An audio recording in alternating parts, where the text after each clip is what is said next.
Hello, welcome to study classes. तो जैसा कि आप लोग देख रहे हैं, यहाँ पे मैं आ चुकी हूँ। झारखंड बोर्ड का जो मॉडल प्रश्न पत्र जारी हो चुका है आप लोगों का सभी क्लास का।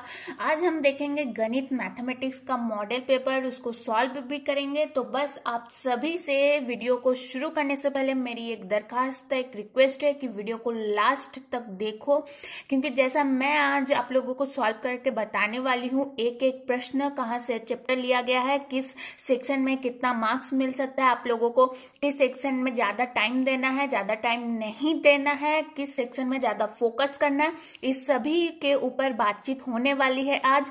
सो बस अपने दोस्तों के साथ ये वीडियो शेयर करना ना भूलना, बेनिफिट लगे तो लाइक जरूर करना। और मैं बस ये कहना चाहूंगी कि इस वीडियो में मैं जिस तरीके से आप लोगों के सामने मॉडल पेपर सॉल्व करूंगी वो कोई और नहीं करेगा, ये मैं दावे के साथ कह सकती हूँ। चलिए अब बात कर लेंगे मॉडल पेपर के ऊपर। सो आप लोगों का जारी हो चुका था कुछ दिन पहले ही, तो काफी बच्चों का कमेंट आ रहा था कि दीदी आप झारखंड बोर्ड का मॉडल पेपर सॉल्व कर दो। तो मैंने सोचा क्यों ना जल्दी ही कर दूं, ताकि आप लोगों को रिवीजन करने में भी सुविधा हो और जानकारी आप लोगों के सामने रहे। तो यहाँ पे देख रहे हैं, जैसे कि आप लोग देख रहे हैं, यहाँ पे सामान्य निर्देश दिया गया है कि कौन सा सेक्शन में बटा हुआ है। तो 4 खंडों ABCD में बांटा गया है। 30 प्रश्न प्रत्येक 1 अंक का, खंड बी में 10 प्रश्न प्रत्येक 2 अंक का, खंड सी में 5 प्रश्न प्रत्येक 4 अंकों का तथा खंड डी में 4 प्रश्न प्रत्येक 5 अंकों का।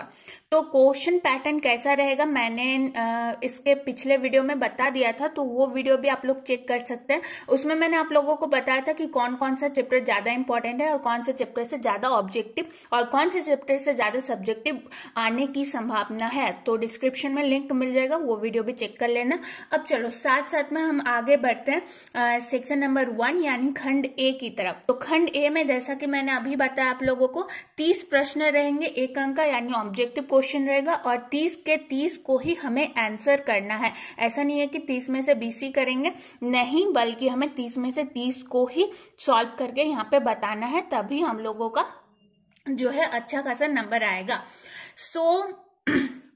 यहाँ पे आप लोगों को प्रश्न नंबर 1 दिख रहा होगा। सो प्रश्न नंबर 1 मैं सबको सॉल्व करके बताऊंगी, जो इजी रहेगा वो मैं आप लोगों को भी बता दूंगी। निम्न में 120 का अभाज्य गुणनफल गुणनखंडों के गुणनफल कौन है। ये जो आप लोगों का प्रश्न है वो एक्सरसाइज आई थिंक 1.2 से लिया गया है। तो यहाँ पे 120 का अभाज्य गुणनखंड हमें बताना है। अभाज्य गुणनखंड हम किस प्रकार से निकालते हैं, अभाज्य गुणनखंड निकालने की बहुत इजी, मतलब उसकी विधि जो है बहुत इजी है। हम लोग भागा देंगे तो यहाँ पे हो जाएगा 60, यहाँ पे हम लोग फिर भागा देंगे तो हो जाएगा 30। ठीक है, 30 2 से नहीं जाएगा, 3 से जाएगा, तो यहाँ पे 10 और इसको हो जाएगा 5 दुगुने 10। ठीक है, तो यहाँ पे कितना आ गया, 2 इंटू 2 इंटू 2 यानी 2 पर घात 3 और 3 इंटू 5, 3 इंटू 5। ठीक है, सॉल्व कर लिया। तो कितना, तो सॉल्व करने में कितना लगा, 30 सेकेंड लगा, यानी 2 पर घात 3 इंटू 3 इंटू 5, यानी जो ये वाला ऑप्शन है, ऑप्शन नंबर ये बिल्कुल सही है। ठीक है, थोड़ा सा आप लोगों को सॉल्व करना तो पड़ेगा ही। चलो अब क्वेश्चन नंबर 2 की तरफ बढ़ते हैं। तो क्वेश्चन नंबर 2 में है कि किसी बहुपद px के लिए y बराबर px का ग्राफ नीचे आकृति में दिया गया है। ग्राफ देख रहे हैं, ग्राफ से बहुपद px के शून्यांक क्या होंगे, 0, 3, 2 या फिर इनमें से कोई नहीं। अब देखिए मैंने आप लोगों को बताया था कि ये जो रेखा है, जब इस रेखा को x1 और x वाली, खास करके x रेखा हम लोग कहते हैं इसको, x रेखा को जब ये तीसरी रेखा कितनी बार प्रतिच्छेद करते हैं हमें वो ध्यान देना होगा।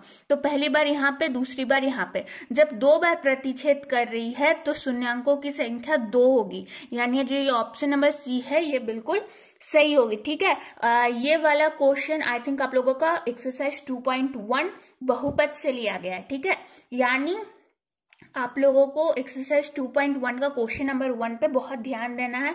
मैंने प्रीवियस ईयर के मॉडल पेपर भी आप लोगों को सॉल्व करके बताया था, वो वीडियोस भी आप लोगों को मिल जाएंगे। चलिए प्रश्न संख्या 3। तो प्रश्न संख्या 3 में कहा गया कि निम्न में द्विघात समीकरण कौन है। द्विघात समीकरण यानी जिसका घात अधिकतम 2 हो।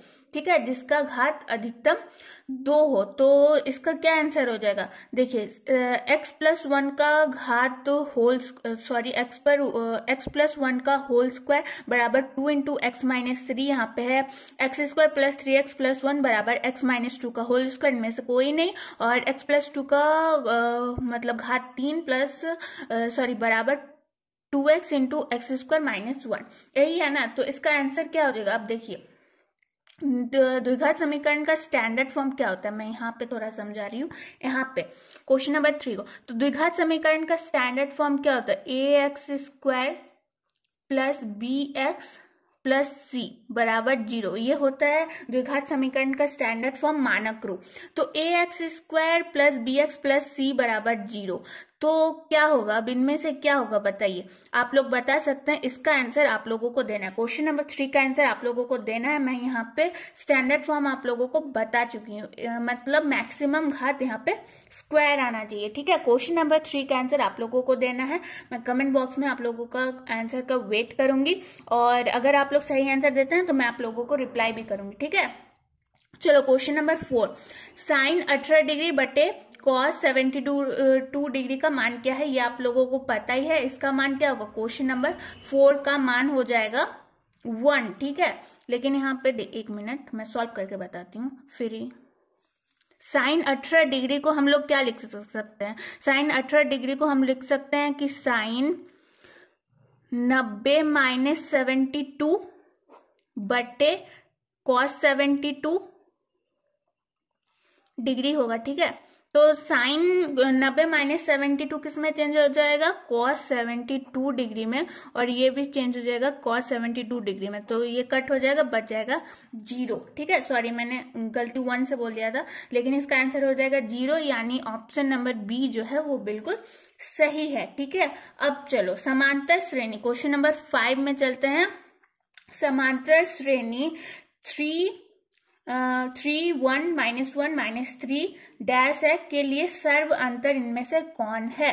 तो हम लोग क्या करेंगे, a1 a2 a3 a4 है ना, तो हम लोग a2 से माइनस कर देंगे a1, यानी 1 से 3 अगर माइनस करते हैं तो आंसर क्या हो जाएगा, -2 आ जाएगा, यानी ऑप्शन नंबर ए बिल्कुल सही होगा, ठीक है।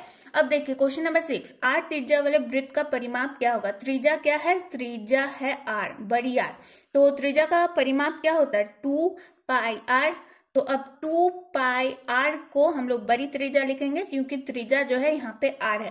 तो 2πr, तो ये कहाँ आ रहा है, इस ऑप्शन नंबर सी में। तो 2πr बिल्कुल सही आंसर होगा, r त्रिज्या वाले वृत्त का परिमाप 2πr। Okay, complete question number 6 से। अब चलिए आगे बढ़ते हैं। हमें यहाँ पे सारे ऑब्जेक्टिव क्वेश्चन ही दिए गए हैं। अब पूछा गया है कि सभी वृत्त क्या होते हैं। तो सभी वृत्त आप लोगों को पता है, सभी वृत्त समरूप होते हैं। तो यहाँ पे ऑप्शन नंबर बी बिल्कुल सही है। ऑप्शन में क्या था, सर्वांगसम, समरूप, सर्वांगसम और समरूप दोनों, या फिर इनमें से कोई नहीं, तो समरूप होता है, ठीक है। क्वेश्चन नंबर 8, 12, 15 और 21 का लॉस और एलसीएम क्या होगा। ये तो आप लोग बड़ी आसानी से निकाल सकते हैं, अभाज्य गुणनखंड विधि से आप लोग देख सकते हैं। 12 का अभाज्य गुणनखंड कीजिएगा, 15 का कीजिएगा, 21 का कीजिएगा। ये सारे आप लोग क्वेश्चन खुद से सॉल्व कर सकते हैं, तो मैं इसमें ज्यादा टाइम नहीं गवा रही हूँ, ठीक है। चलो क्वेश्चन नंबर 9, द्विघात बहुपद क्या होगा जिसके शून्याङ्कों के योग तथा गुणनफल क्रमशः 1 और 1 है। अब देखो शून्याङ्कों का क्या पूछा गया, द्विघात बहुपद क्या होगा। तो शून्याङ्कों का योग और गुणनफल दिया हुआ है। तो शून्याङ्कों का योग यानी अल्फा प्लस बीटा। शून्याङ्क क्या होता है, एक तो अल्फा बीटा होता है, और सॉरी मतलब एक तो अल्फा होता है और एक बीटा होता है, और यहाँ पे शून्याङ्कों का गुणनफल भी दिया हुआ है अल्फा बीटा, तो बराबर 1, ठीक है। अल्फा बीटा बराबर 1। तो आप लोगों का द्विघात बहुपद का सूत्र पता है कि नहीं, नहीं पता है तो लिख लो। द्विघात बहुपद का सूत्र होता है x² plus alpha plus beta into n plus alpha into beta, ठीक है। x² की जगह x² लिखना, अल्फा प्लस बीटा की जगह 1 लिखना। एक मिनट फोकस बैठाती हूँ मैं, x² की जगह या फिर मैं सॉल्व करके बताती हूँ, एक मिनट। तो देखो यहाँ पे क्या पूछा गया, द्विघात बहुपद क्या होगा। तो द्विघात बहुपद का समीकरण आप लोगों को पता होना चाहिए। समीकरण होता है x² minus alpha plus beta into x, ठीक है, alpha plus beta into x plus alpha into beta. अच्छा, यहाँ पे मैंने आप लोगों को जैसे कि बोला पहले एन या फिर एक्स, तो आप लोग एन भी लिख सकते हो, एक्स भी लिख सकते हो, इसमें कोई बड़ी बात नहीं है। लेकिन यहाँ पे मैंने गलती से प्लस लिख दिया था, सॉरी, यहाँ पे माइनस होगा। तो चलो अब निकालते हैं। तो एक्स स्क्वायर को एक्स स्क्वायर लिखेंगे, माइनस को माइनस देंगे। अब अल्फा प्लस बीटा, तो शून्यंकों का योग गुणनफल 1 1 है, ठीक है। तो 1 इंटू एक्स, तो 1x प्लस अल्फा बीटा भी 1 है। तो x square minus 1x plus 1, तो कौन सा समीकरण सही होगा? देखिए, तो x square plus minus 1x है, तो इसको x भी लग सकते हैं, यानी ये जो ऑप्शन नंबर ए है ये बिल्कुल सही होगा। ठीक है, अब चलो आगे बढ़ते हैं। अब देखो क्वेश्चन नंबर 10 में क्या कहा गया है। क्वेश्चन नंबर 10 में है टी स्क्वायर माइनस 15 का निम्न में से शून्यांक क्या है। शून्यांक यह है, तो हम लोग शून्यांक कैसे निकालते थे? हम लोग शून्यांक मध्यपक विभक्त करके निकालते थे, लेकिन यहाँ पे तो मध्यपक्ति नहीं है, मध्यपक्ति नहीं है, तो हम लोग इसको क्या कर सकते हैं? हम लोग बेसिकली इसको लिख सकते हैं टी माइनस रूट अंडर 15, ठीक है, T minus root under 15, T plus root under 15। अब आप लोगों को लग रहा होगा क्यों, तो क्यों, देखिए ए स्क्वायर माइनस बी स्क्वायर, तो ये सब आप लोगों को बेसिक तो पता ही होना चाहिए। मैं बार बार आप लोगों को सॉल्व करके नहीं बता सकते, फिर भी बता रही हूँ। तो ए स्क्वायर माइनस बी स्क्वायर बराबर क्या होना चाहिए? ए प्लस बी माइनस ए इंटू बी। तो यहाँ पे स्क्वायर नहीं था, इसीलिए हम लोग इसको रूट में डाल दिया। रूट 15 का वर्गमूल हो जाएगा 15। तो अब चलो टी माइनस रूट 15, तो हम लोग लिखेंगे कि यदि टी माइनस रूट 15 बराबर 0, तो टी बराबर रूट 15 एक शून्यांक, और यहाँ पे क्या हो जाएगा? यहाँ पे आ जाएगा टी बराबर प्लस था, ये आ जाएगा माइनस रूट 15 में। तो एक शून्यांक अल्फा, मतलब अल्फा बीटा निकल चुका है। तो टी स्क्वायर माइनस 15 का निम्न में से शून्यांक क्या है? तो एक प्लस रूट 15, एक माइनस रूट 15, यानी ये वाला जो ऑप्शन नंबर बी है वो बिल्कुल सही होगा। ठीक है, चलो क्वेश्चन नंबर 11। क्वेश्चन नंबर 11 में कुछ सॉल्व करने की जरूरत नहीं है। क्वेश्चन नंबर 11 में क्या पूछा गया है कि निम्न में से द्विघाती सूत्र कौन है? तो आप लोगों को पता होगा, minus B plus minus root under B square minus 4ac बटे 2a, यानी ये जो ऑप्शन नंबर ए है ये बिल्कुल सही होगा। ये द्विघाती सूत्र होता है, बहुपद का सूत्र मैंने समझा दिया है, और शून्यांक कैसे निकालते वो भी समझा दिया। अब चलो क्वेश्चन नंबर 12 की तरफ चलते हैं। यदि d बराबर 0 अर्थात विविधकर 0 0 हो तो इनमें से मूल क्या होगा?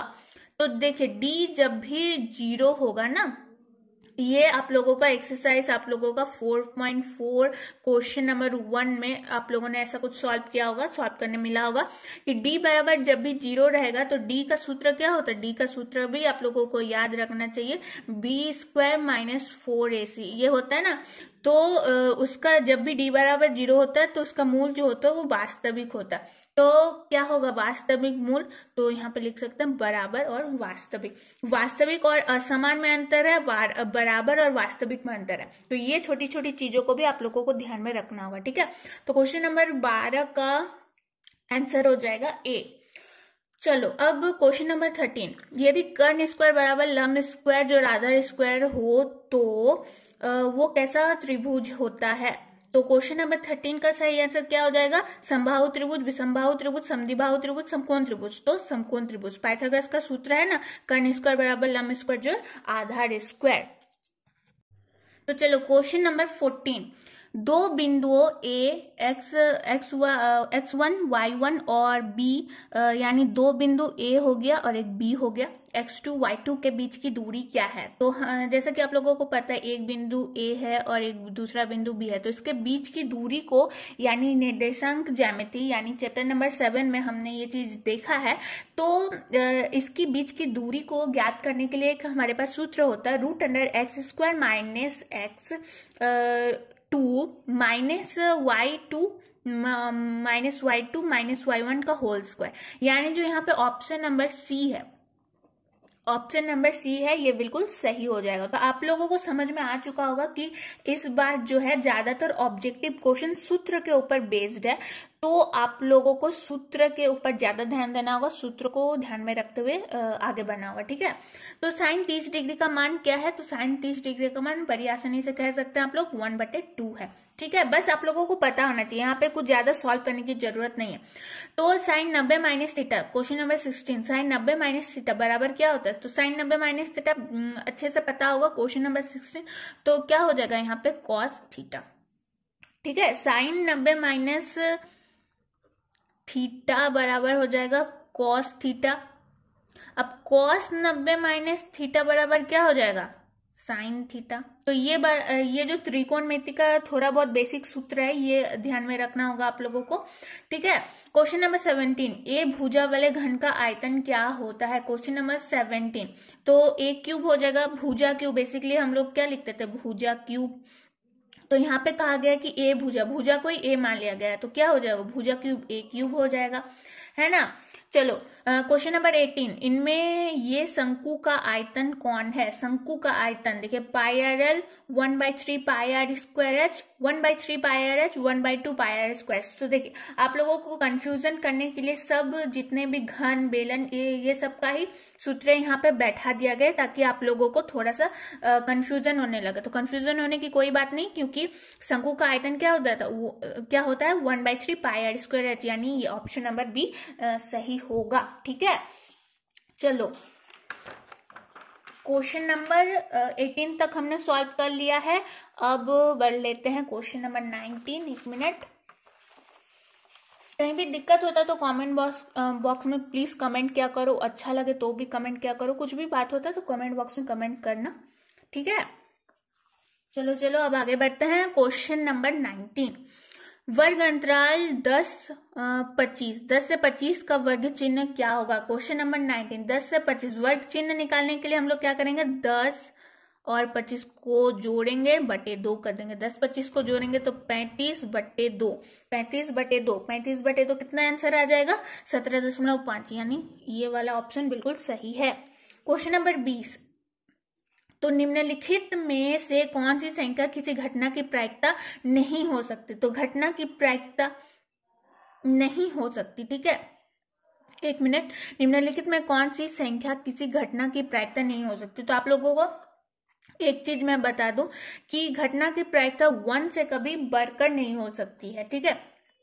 तो 2/3 1 से कम है, 15% भी 1 से कम है, 0.7 भी 1 से कम है, तो 1 से ज्यादा कौन सी संख्या 1.5, तो किसी भी घटना की प्रायिकता 1 से ज्यादा नहीं हो सकती है, तो हम लोगों को समझ आना है ये वाला ऑप्शन सही होगा।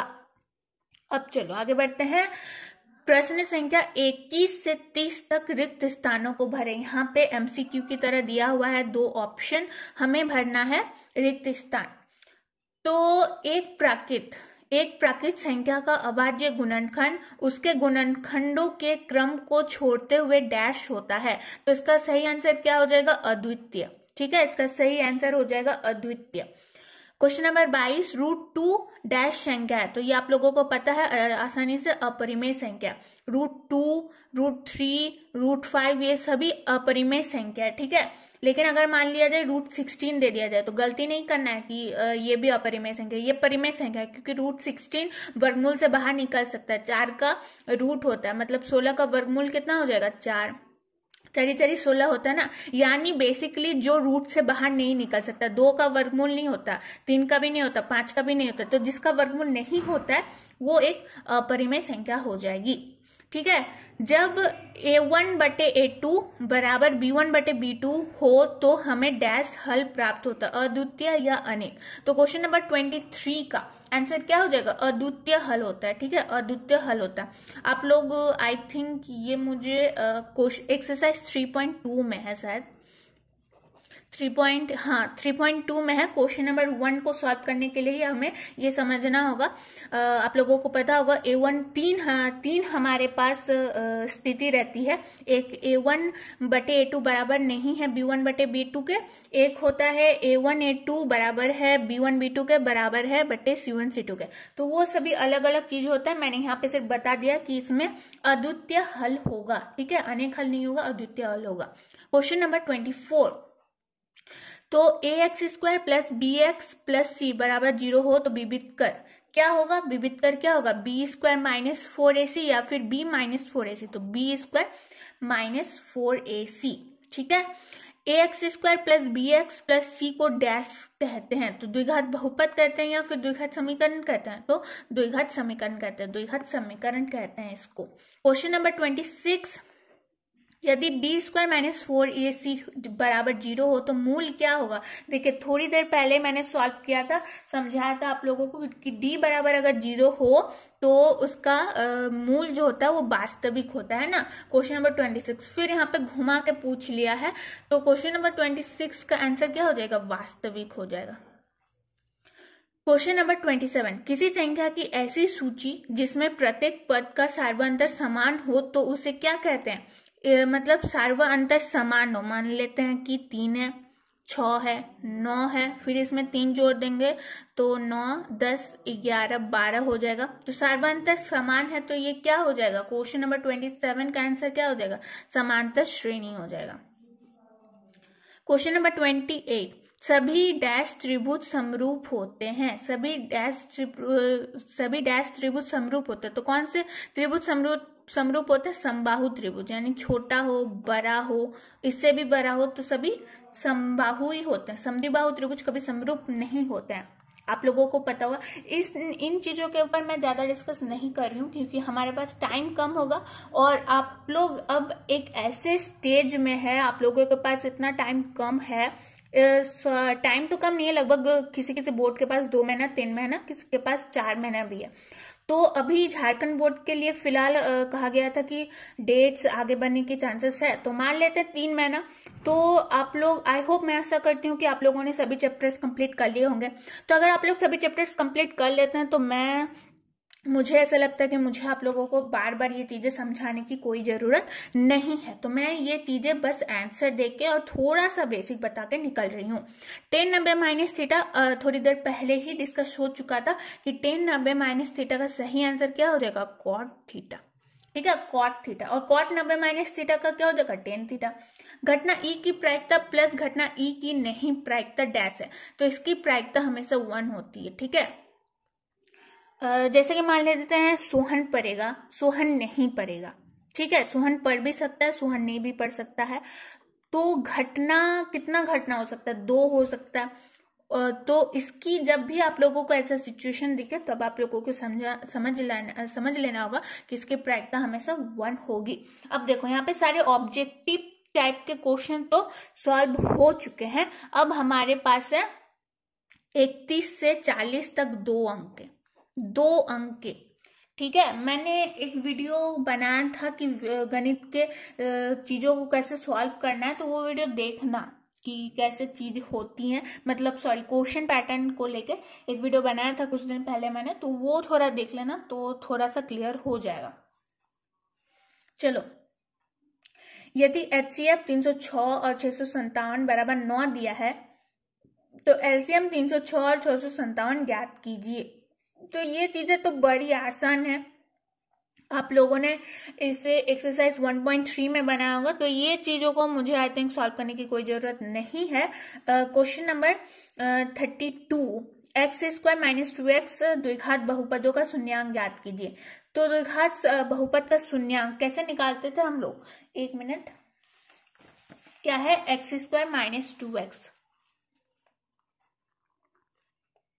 -8 ना, इसका हमें शून्यांक निकालना है। कैसे हम लोग शून्यांक निकालते थे, मध्य पद को विभक्त करते थे, तो 2x को ऐसे कौन से 2 भागों में विभाजित करेंगे, तो -4x प्लस 2x में अगर विभाजित करेंगे तो ये दोनों पद का गुणनफल आ जाएगा 8x स्क्वायर, और 4x इंटू 2x करेंगे तो भी 8x स्क्वायर आएगा, -8 है -8 लिखेंगे।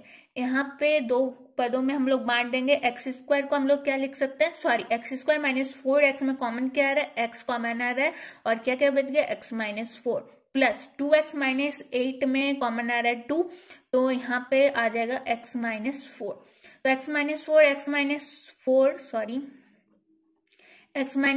-4 कॉमन आ गया, तो हमें समझ लेना होगा कि हमारा आंसर सही जा रहा है। तो यहाँ पे x-4 है तो ये बराबर हो जाएगा +4, x+2 है तो ये बराबर हो जाएगा -2। तो एक हो गया, मान लेते हैं इसको अल्फा मान लेते हैं, इसको बीटा मान लेते हैं, तो 2 शून्य निकल चुका हमारा। ठीक है, ये भी कुछ ये सेक्शन में भी ज्यादा टाइम आप लोगों को नहीं लगाना है। देखो ऑब्जेक्टिव वाला जो आप लोगों का सेक्शन नंबर ए था ना, उसमें ज्यादा टाइम नहीं लगाना है, लेकिन आप लोगों को थोड़ा सतर्क रह के भी बनाना है, क्योंकि जैसा कि हम लोगों ने देखा एक क्वेश्चन हम लोगों ने देखा ना, 1 मिनट, जैसा कि यहीं पे देख लो, देखो इनमें ये शंकु का आयतन है, तो यहाँ पे थोड़ा सा आप लोगों को कंफ्यूज कर दे रहा है कि 1/3 pi r square h, 1/3 pi r h, तो ये दोनों चीजें आप लोगों को थोड़ा सिमिलर देखने को लग रही होगी। आपको पता भी है कि 1/3 पाई आर स्क्वायर शंकु का आयतन होता है, लेकिन आपने जल्दी जल्दी के चक्कर में इसको आंसर कर दिया। तो आप लोगों को थोड़ा सतर्क रह के थोड़ा सावधानी से भी काम करना पड़ेगा। ऐसा नहीं है कि जल्दी करने के चक्कर में आप गलत आंसर देके चले आओ, तो आप लोगों को पता भी है तो भी आप लोगों का आंसर नहीं आएगा। ठीक है, तो इन चीजों के ऊपर भी ध्यान देना, थोड़ा सा क्लीन रखने की कोशिश करना अपने पेपर को। तो ऐसा नहीं है कि मैथ्स का पेपर है तो कहीं भी रफ बना रहे हैं वगैरह वगैरह, तो फिर पता चले एग्जामिनर को कुछ समझ में ही नहीं आ रहा है। तो थोड़ा सा हमेशा पेपर को क्लीन रखने की कोशिश करना। ठीक है, तो एग्जामिनर भी थोड़ा देख के अच्छा इफेक्ट पड़ेगा उसके दिमाग में कि भाई ये स्टूडेंट ने अच्छा लिखा भी है, अच्छे से सॉल्व भी किया है, पेपर को भी क्लीन रखते हुए गया है। ठीक है, चलो क्वेश्चन नंबर 32 मैंने समझा दिया। क्वेश्चन नंबर 33 में है ABC एक समद्विबाहु त्रिभुज है जिसमें AC बराबर BC है। यदि AB² बराबर 2AC है तो सिद्ध करें ABC एक समकोण है। हमें क्या सिद्ध करना है? ABC एक समकोण है ना। 1 मिनट मैं ये पेपर निकाल लूं। क्या कहा गया है कि क्वेश्चन नंबर 33, ABC एक समद्विबाहु त्रिभुज है। ठीक है, समद्विबाहु त्रिभुज है ABC। ठीक है, जिसमें AC बराबर BC है, तो AC बराबर BC है।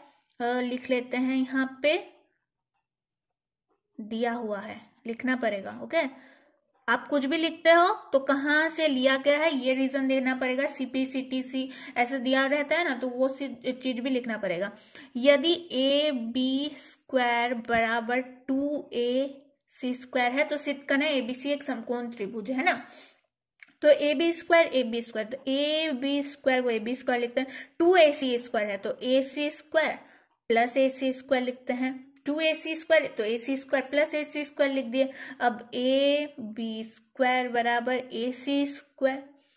अब AC² को हम लोग BC भी तो लिख सकते हैं ना, BC का स्क्वायर, क्योंकि AC बराबर BC है तो AC² के जगह हम लोग BC² लिख सकते हैं। तो AB² बराबर AC², सॉरी यहाँ पे प्लस होगा, प्लस तो ये किस चीज में आ जाता है? ये लाइक पाइथागोरस के सूत्र में आ जाता है। तो पाइथागोरस का सूत्र कब काम करता है? जब वो त्रिभुज क्या हो? समकोण त्रिभुज हो। समकोण त्रिभुज में पाइथागोरस का सूत्र काम करता है। तो ये आप लोगों को लिख देना होगा कि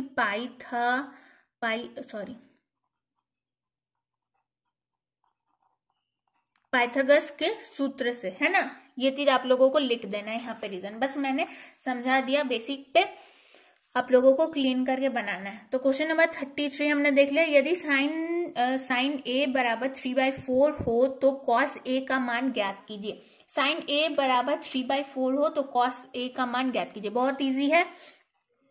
क्वेश्चन नंबर 34, तो साइन का मान आप लोगों को पता है, साइन थीटा लंब बटे कर्ण। हमें क्या निकालना है? साइन थीटा तो है ही, हमें क्या निकालना था एक बार देख लेती हूँ, कॉस ना। तो कॉस के लिए हमें आधार की जरूरत है, तो सबसे पहले हम लोग आधार निकालेंगे। आधार निकालने के लिए इजीली हम लोग पाइथागोरस का सूत्र का इस्तेमाल करेंगे। तो आधार बराबर होता है √कर्ण स्क्वायर माइनस लंब स्क्वायर। 4 का स्क्वायर 16, 3 का स्क्वायर 9 यानी √7। तो आधार बराबर √7। तो साइन कॉस थीटा बराबर क्या हो जाएगा? आधार √7, आधार बटे कर्ण था 4, तो √7/4। तो इतने थोड़े से में भी आप लोगों का 2 मार्क्स बन सकता है। तो अगर आप लोग चीजें क्लियर रखते हो तो कोई बात नहीं। क्वेश्चन नंबर 34 हो चुका। अब क्वेश्चन नंबर 35, एक बिंदु Q से एक वृत्त पर स्पर्श रेखा की लंबाई 24 तथा Q की केंद्र से दूरी 25 सेंटीमीटर है। तो देखो यहीं पे सॉल्व कर दूं क्या? मैं कर देती हूँ। एक बिंदु Q से वृत्त पर, Q तो मान लेते हैं बाहरी बिंदु Q है, Q से वृत्त पर स्पर्श रेखा की लंबाई है 24, Q से केंद्र की दूरी है 25, तो वृत्त की त्रिज्या, यानी वृत्त की त्रिज्या, तो ये देखिए पाइथागोरस का सूत्र में आ रहा है। तो ये है कर्ण, ये है सॉरी ये है आधार, ये है कर्ण, तो कर्ण तो लंब बराबर, ये लंब हो रहा है ना, तो लंब बराबर क्या हो जाएगा? √25 का स्क्वायर माइनस 24 का स्क्वायर। तो 25 का स्क्वायर √25 का स्क्वायर हो जाएगा 625, मतलब सॉरी √625 हो जाएगा 625, और 24 का स्क्वायर हो जाएगा 576, यानी √49 यानी 7। तो वृत्त की त्रिज्या कितनी हो जाएगी? 7 सेंटीमीटर। वृत्त की त्रिज्या 7 सेंटीमीटर। चलिए क्वेश्चन नंबर 35 तो हमने सॉल्व कर लिया। अब क्वेश्चन नंबर 36। तो क्वेश्चन नंबर 36, बिंदु ए और बी का नियामक क्रमांक 2, 3 और 4, 1 है, तो इसके बीच की दूरी ज्ञात कीजिए। बीच की दूरी ज्ञात करने के लिए हम कौन सा सूत्र लगाते हैं? हम लोग सूत्र लगाते हैं √(x2 - x1) का होल स्क्वायर प्लस y2 - 1 का होल स्क्वायर। तो ये बीच की दूरी आप लोग निकाल सकते हैं ऐसे। इसको आप लोगों को मान लेना है x1, इसको मान लेना है x2, इसको मान लेना है y1, इसको मान लेना है y2। तो आप लोग ये आसानी से निकाल सकते हैं, निर्देशांक ज्यामिति में आप लोगों ने देखा होगा। क्वेश्चन नंबर 37, किसी गेंदबाज द्वारा 10 क्रिकेट मैचों में लिए गए विकेटों की संख्या निम्नलिखित है। ठीक है, इन आंकड़ों का बहुलक ज्ञात करें। तो बहुलक ज्ञात करने के लिए आप लोगों को थोड़ा सा इसमें टाइम लगाना पड़ेगा। इसको देखो आप लोग आरोही क्रम में सजाना, जौन सी संख्या ज्यादा बार आएगी वही उसकी बहुलक होगी। तो ये भी निकाल सकते हो। यदि बहुलक बराबर 10 तो माध्य बराबर 10, तो माध्य ज्ञात करें 38। चलो वीडियो जल्दी जल्दी से आगे बढ़ाते हैं। तो यहाँ पे यदि PE बराबर 0.05 है तो E नहीं की प्रायिकता क्या होगी? तो E नहीं की प्रायिकता यही हो जाएगी। क्वेश्चन नंबर 40, लास्ट क्वेश्चन है ये। एक चीज प्राप्त करने की प्रायिकता ज्ञात कीजिए। जब एक सिक्के को एक बार उछाला जाता है तो साथ ही एक पट प्राप्त करने की प्रायिकता ज्ञात कीजिए। तो यहाँ पे देखिए क्या कहा गया है? जब एक सिक्के को एक बार उछाला जाता है, तो हमें यहाँ पे चित्त और पट, चित्त और पट दोनों का प्रायिकता ज्ञात करना है। तो हेट का प्रायिकता क्या हो जाएगा? हेट अगर आ सकता है तो एक बार आ सकता है, क्योंकि एक ही बार उछाला जा रहा है। और संभावनाएं क्या है? 2 संभावनाएं, चित्त भी आ सकती है, पट भी आ सकता है, इन्हें घटना है 2, तो 1/2। तो चित्त हेट का निकालिए, टेल का भी सेम हो जाएगा 1/2। तो प्रायिकता 1/2 1/2 दोनों का हो जाएगा। अब चलो हम लोग चलते हैं सेक्शन नंबर सी में। तो सेक्शन नंबर सी में अब देखिए, सेक्शन नंबर सी प्रश्न संख्या 41 से 45 तक प्रत्येक अंक 4 अंक का है। 4 अंक का है, यानी थोड़ा सा हमें ध्यान देना होगा। अब देखो कहा गया है क्वेश्चन नंबर 14 में कि विभाजन एल्गोरिथम का प्रयोग करके px को gx से भागा देने पर भागफल तथा शेषफल ज्ञात करें। ये क्वेश्चन आप लोगों का एक्सरसाइज 2.3 में है। अथवा में और एक क्वेश्चन है, सिद्ध करें कि 5 - √3 एक परिमेय संख्या है। सॉरी ये परिमेय तो नहीं होगा, ये अपरिमेय होगा, शायद प्रिंटिंग में गलती होगी। तो ये हो जाएगा आप लोगों का एक्सरसाइज 1.3 में। तो एक तो रहेगा 2.3 का, एक रहेगा 1.3 का। तो आप लोग ये वाला डिस्क्रिप्शन से लिंक उठा लेना, मैं ये वाला एक सॉल्व करके बता रही हूँ। ठीक है, सभी तो सॉल्व करके नहीं बता सकती एक ही वीडियो में, फिर काफी वीडियो लॉन्ग हो जाएगा। कुछ भी दिक्कत हो तो कमेंट बॉक्स में कमेंट करना। px है x2 - 3x square plus 5x - 3, gx है x² - 2। क्या करना है? हमें विभाजन एल्गोरिथम का प्रयोग करना है। ओके कर लेंगे, कोई बात नहीं है। प्रश्न संख्या कितना था देख लेते हैं एक बार। प्रश्न संख्या 14।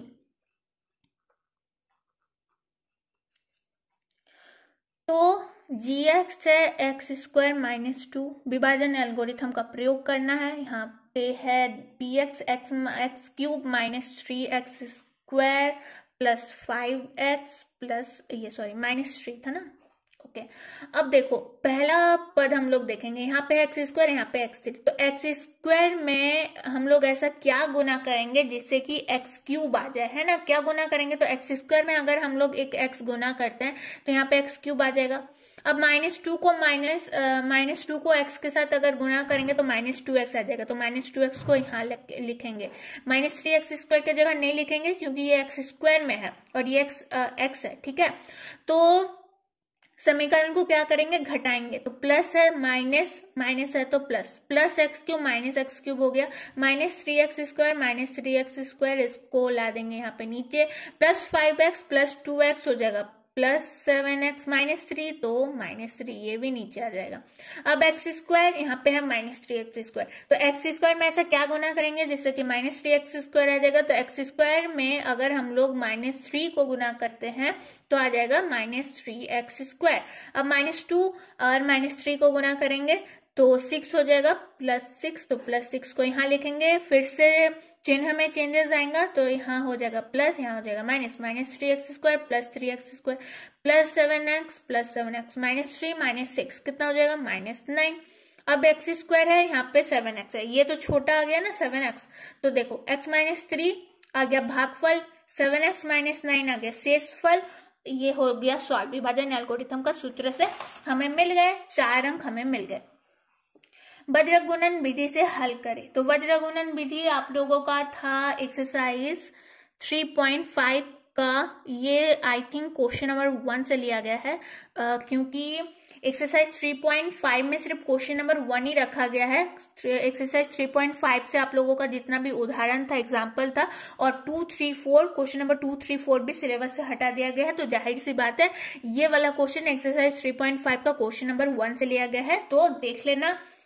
AP तो 3, 8, 13, 18 का कौन सा पद 78 है, तो AN का सूत्र लगा के भी निकाल सकते हो आप लोग। AN का सूत्र लेके आप लोग निकाल सकते हैं। ये तो चैप्टर आई थिंक चैप्टर 5 से लिया गया है। ओके, तो सिद्ध करें कि √1 प्लस साइन ए बटे 1 माइनस साइन ए बराबर सेक ए प्लस टेन ए, ठीक है। इसको क्या मैं सिद्ध करके बता दूं, LHS बराबर RHS हमें यहाँ पे सिद्ध करना होता है। ये है एक्सरसाइज 8.4 का क्वेश्चन नंबर आई थिंक 5 से लिया गया है या फिर 4 से लिया गया है, ये तो याद नहीं है, देख लेना थोड़ा, लेकिन मैं यहाँ पे थोड़ा सॉल्व करके बता दे रही हूँ इसको, ठीक है।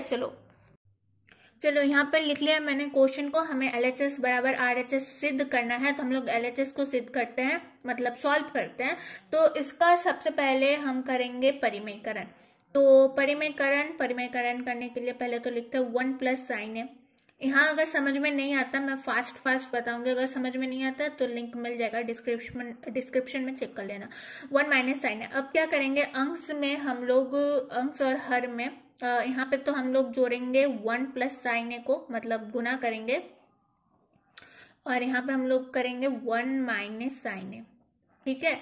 तो यहाँ पे मैं बनाती हूँ इसके आगे, तो 1 plus sine A 1 plus sine A, यानी a plus B into A plus B, क्या हो जाएगा a प्लस बी क्या हो जाएगा, a प्लस बी का होल स्क्वायर।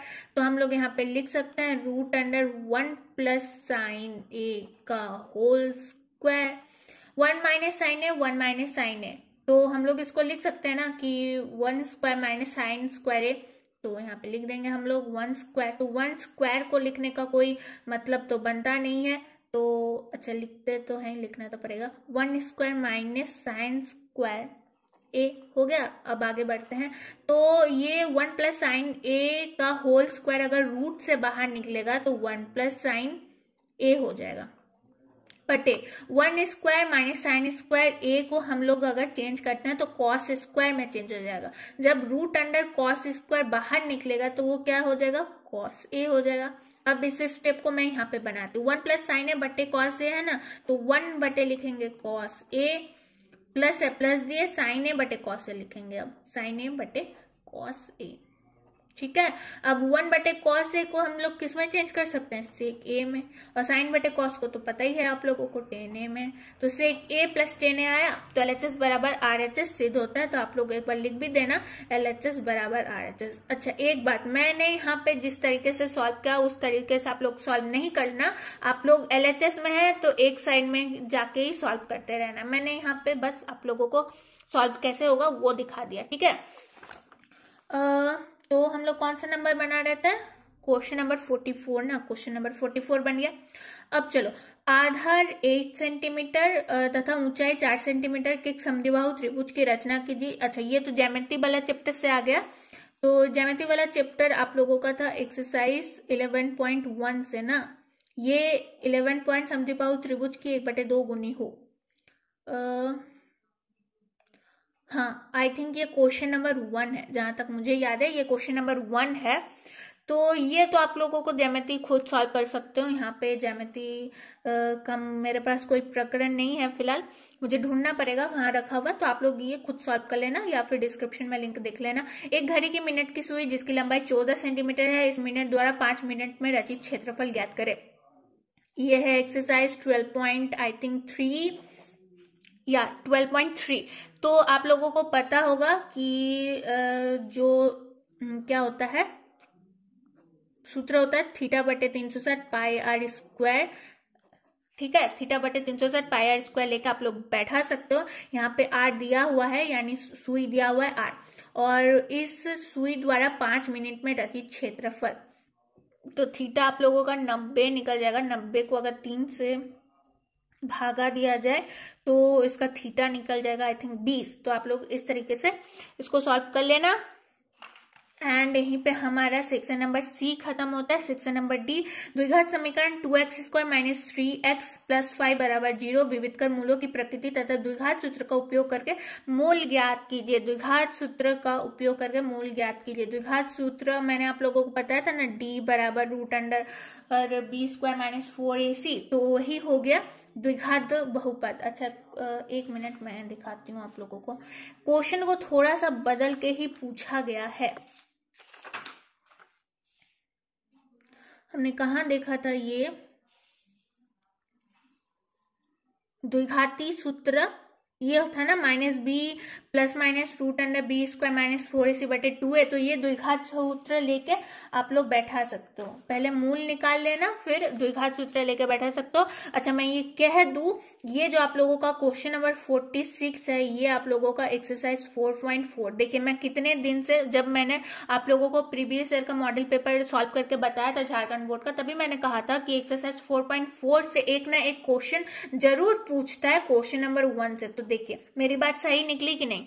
देखो, मेरी बात सही निकलेगी क्योंकि मैं बहुत दिन से मॉडल पेपर प्रीवियस ईयर के क्वेश्चन देखते आ रही हूँ, तो ये मुझे समझ में आ जाता है कि कहाँ से क्या पूछा जा सकता है ना।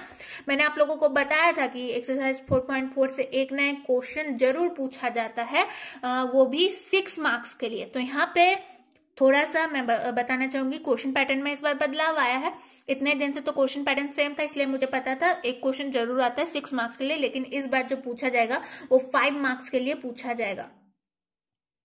देखिए, 39 अंक का नहीं है। यहाँ पे प्रिंटिंग में आप लोगों का मॉडल पेपर में ना बहुत गलती है, 5 अंक का है। ठीक है, यहाँ पे 49 गलती से लोग लिख दिया है।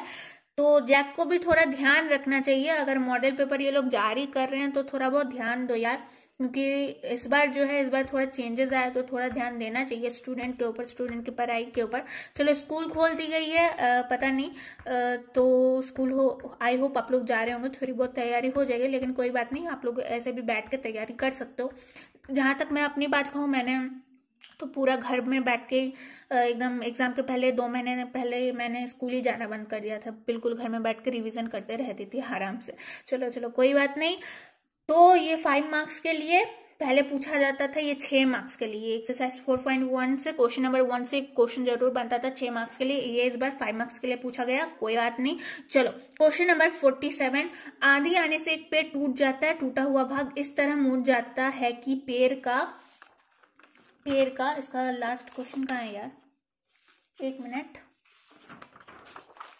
पेड़ का शिखर जमीन को छूने लगता है और इसके साथ 30 डिग्री का कोण बनता है। पेड़ के पास बिंदु की दूरी जहां पेड़ का शिखर जमीन को छूता है 8 मीटर हो तो पेड़ की ऊंचाई ज्ञात करें। और यहाँ पे अथवा में और एक क्वेश्चन दिया है, भूमि के एक बिंदु से 20 मीटर ऊंचे भवन के शिखर पर लगी एक मीनार के तल और शिखर के उन्नयन कोण क्रमशः 45 डिग्री 60 डिग्री है। मीनार की ऊंचाई ज्ञात कीजिए। तो समझ में आ चुका होगा। Exercise 9.1 height and distance. Height and distance से ये दोनों ही क्वेश्चन पूछे गए हैं, यानी थोड़ा सा डिस्कस मैं करना चाहूंगी बाद में। तो यानी एक्सरसाइज 9.1 से भी एक क्वेश्चन पूछा जाएगा 5 मार्क्स के लिए, ठीक है। तो चलो ये 48, 49 भी क्वेश्चन देख लेते हूँ, फिर मैं एक बात बताऊंगी आप लोगों को। सिद्ध करें कि एक समकोण त्रिभुज में कर्ण का वर्ग शेष दो भुजाओं के वर्गों के योग के बराबर हो। तो मैंने आप लोगों को एक चीज नोट करवाया था कि प्रमेय, एक मिनट रुक जाओ, प्रमेय 6.1 और 6.1 और 6.8 ये दो प्रमेय से एक ना एक प्रमेय मैंने कहा था जरूर पूछेगा। देखो पूछ लिया, तो आप लोगों को 6.1, 6.8 प्रमेय के ऊपर ज्यादा ध्यान देना होगा।